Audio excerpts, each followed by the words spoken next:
किसान भाइयों नमस्कार। मैं हूं दशरथ धाकड़। आप सभी का स्वागत है एक और नए वीडियो में। इस वीडियो में हम बात करेंगे सोयाबीन की खेती के बारे में।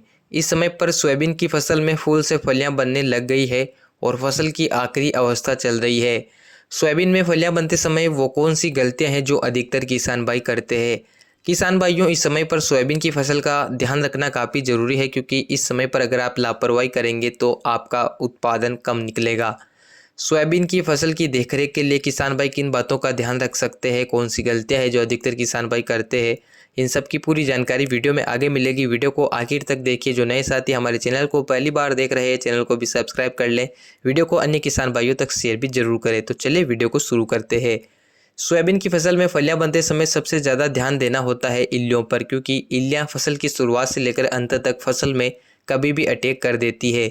शुरुआत में तो इल्लियां पत्तों को नुकसान करती है, लेकिन अंत में जब फलियां आती है तो फलियों को काटना शुरू कर देती है, दानों को खाना शुरू कर देती है। शुरुआत में अगर आपने इल्ली का स्प्रे नहीं किया है तो कोई बात नहीं, लेकिन इस समय पर अगर आप इल्ली का स्प्रे नहीं करेंगे तो इल्लियां फलियों को खा जाएगी, फलियों को काट कर नीचे गिरा देगी, जिससे पैदावार 15-20% तक कम निकलेगी। इल्लियों को कंट्रोल करने के लिए आप जो भी कीटनाशक आपके क्षेत्र में मिलता है, जिसका आप प्रयोग करते हैं, उनका प्रयोग आप कर सकते हैं। किसान भाइयों, इल्लियों को कंट्रोल करने के लिए आप बायर कंपनी की सोलोमोन का प्रयोग कर सकते हैं, इमामेक्टिन बेंजोएट का प्रयोग कर सकते हैं, सिजेंटा कंपनी की कैलिका का प्रयोग कर सकते हैं, कोराजन जैसी हेवी दवाइयों का प्रयोग आप कर सकते हैं। आपकी फसल की कंडीशन के अनुसार ही आपको कीटनाशक देना है, जिससे फसल में इल्लियाँ नहीं लगेगी। पौधे में जो फलियाँ हैं उनमें दानों का भराव अच्छे से होगा, फलियाँ एकदम स्वस्थ सुरक्षित रहेगी। तो इल्लियों को कंट्रोल करने के लिए पहली गलती बहुत से किसान भाई करते हैं कि वो कीटनाशक का प्रयोग नहीं करते हैं। इसके अलावा दूसरी गलती किसान भाई करते हैं खादों का प्रयोग। इस समय पर फसल में NPK 05234 से NPK 0050 का प्रयोग आप करें, क्योंकि इनमें फास्फोरस और पोटास की मात्रा पाई जाती है। अगर ये दो तत्व पौधे को मिलेंगे तो सोयाबीन की फलियों में दानों का भराव एक समान होगा, दानों का आकार एक समान रहेगा, दाना मोटा और वजनदार बनेगा। इसलिए अगर सोयाबीन की फसल फलियां वाली अवस्था पर आ चुकी है तो NPK 05234 से NPK 0050 का प्रयोग आप अवश्य करें। इनके 1 kg की मात्रा का 1 एकड़ में आपको प्रयोग करना है। अब तीसरी चीज़ के बारे में बात करें तो तीसरी गलती अधिकतर किसान भाई करते हैं बोरोन का प्रयोग ना करना। किसान भाइयों, सोयाबीन की फसल में शुरुआत में बोरोन का प्रयोग नहीं किया जाता है, लेकिन फलियां बनते समय अगर आप बोरोन का प्रयोग करेंगे काफ़ी अच्छे परिणाम आपको मिलेंगे। बोरोन एक सूक्ष्म पोषक तत्व है। बोरोन की कमी के कारण पौधा अपना भोजन अच्छे से नहीं बना पाता है।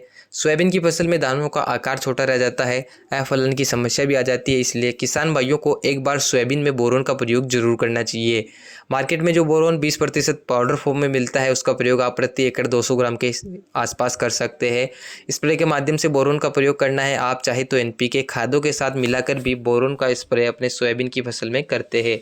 बहुत से किसान भाई बोरोन नहीं देते हैं, जिससे बाद में उन्हें नुकसान होता है। इसलिए आप बोरोन का प्रयोग सही समय पर करेंगे तो नुकसान नहीं होगा। सोयाबीन की फलियों में दानों का भराव तेजी से होगा, दाना मोटा, वजनदार और चमकीला बनेगा और इससे हमारे सोयाबीन के उत्पादन में बढ़ोतरी होगी। तो किसान भाई भी सोयाबीन की फसल में बोरोन का प्रयोग कर सकते हैं।